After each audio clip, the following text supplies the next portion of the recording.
Okay, I'm gonna double them, but give me more volume in the headphones. As loud as possible without killing. I got you now. I got you. Hold on now. I got you. Play the beat. Okay, let's get serious. First of all, it's not a joke. It's very serious. Christmas album, Merry Christmas, Feliz Navidad. We just want to send this out to my man right now. Tell me, how do you pronounce your name? Tupac. Tupac.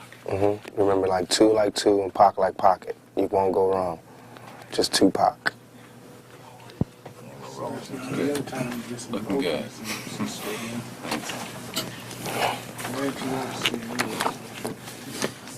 What's your best Christmas memory? Let me see. When I thought we didn't get any gifts for Christmas, I was in Baltimore. I thought we didn't get nothing. It was a knock on the door. My sister's principal from her school came, and they had like this charity, whatever, where they give like the turkey to the poor family on the block. We was the poor family. So we got this turkey. I got some cheap boots. You know, got a little cheap trinkets. But on Christmas, you want as many trinkets as possible. And so I got a whole bunch of little tiny things. It was cool. We got free cheese, free beans, free butter, free everything. All that little government surplus stuff. But on Christmas, you needed, I mean, as opposed to us having an empty refrigerator, empty nothing. So I just remember when it first came, you know, and it's always like a Christmas carol playing around Christmas time on somebody's TV. And I just remember that first feeling, like really feeling like, you know, dang, this is Christmas, you know, this is like the give thing. The give thing. That's when I used to feel the sorriest for my mother.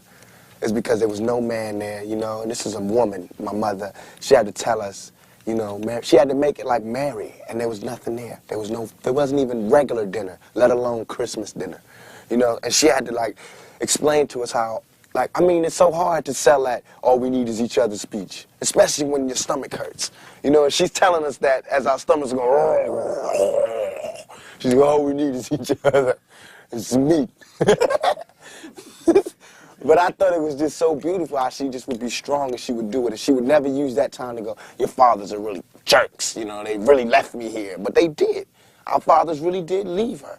And I mean, our fathers, like my father, my sister's father, different fathers, but they really did leave us. And, you know, they didn't call on Christmas to help my mother explain why the hell we ain't getting no gifts.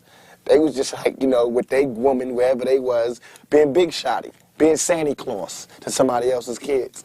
And so, I mean, no love taken from my father, God rest his soul, but, I mean, I got it. He better not expect nothing big on Christmas. Tell me about some of the special things that someone growing up in the inner city in your situation deals with. Okay. Man, it's like, that's deep.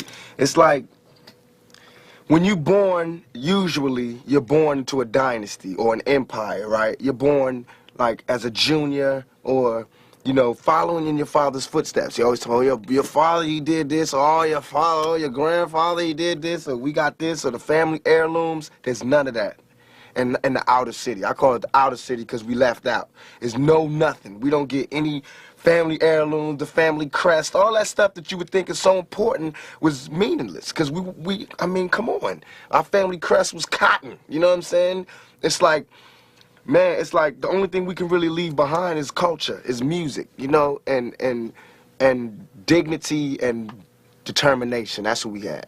So it's like, I feel as though I'm cheated because instead of me fulfilling my prophecy, I have to start one. Instead of me, you know, doing a good job and carrying on the empire, I have to build one.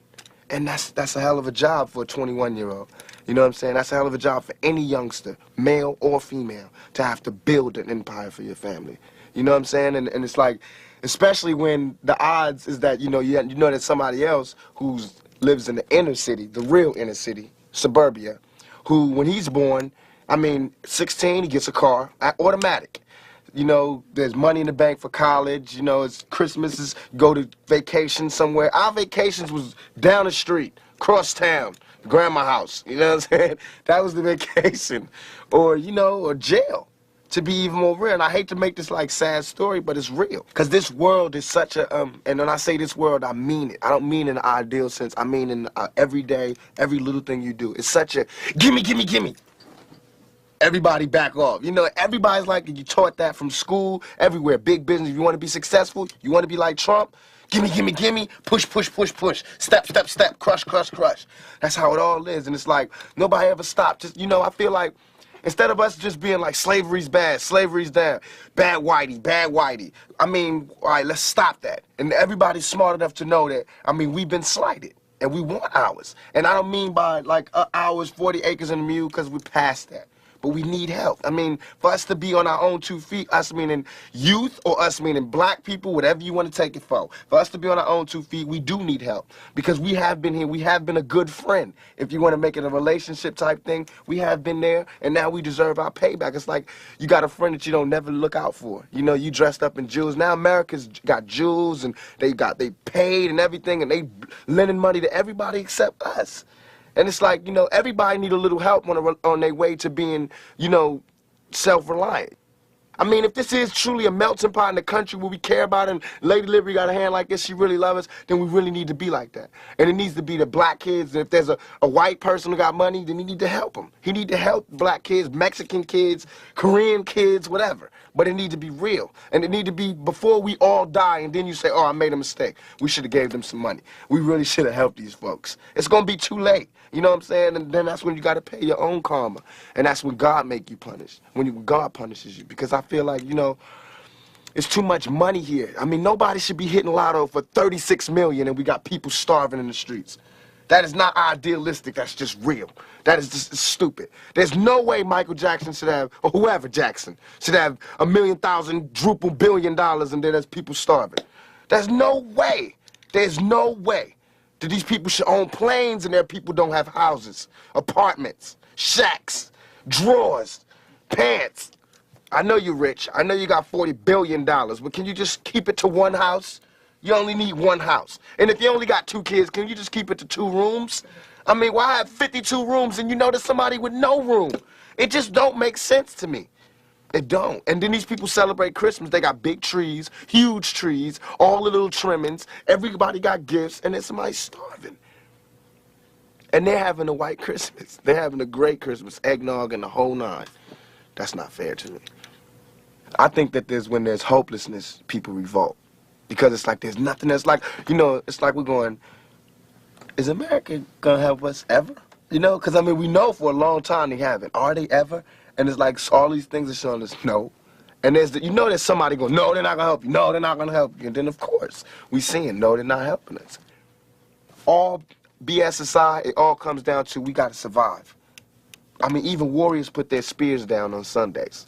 We got to survive here in this country. Because I'm not going back to Africa. We got to survive here. And for us to survive here, white folks, black folks, Korean folks, Mexican folks, Puerto Ricans, we got to understand each other. We got to take a bigger chance. And when I say Americans, people think I'm talking about Uncle Sam. I mean, like, actually Uncle Sam with the gray hair and the flag. I mean you. The guy, you know, you, the mechanic, wherever. You. I mean, you need to do something. You need to check yourself and see how racist you are. You know what I'm saying? It's real.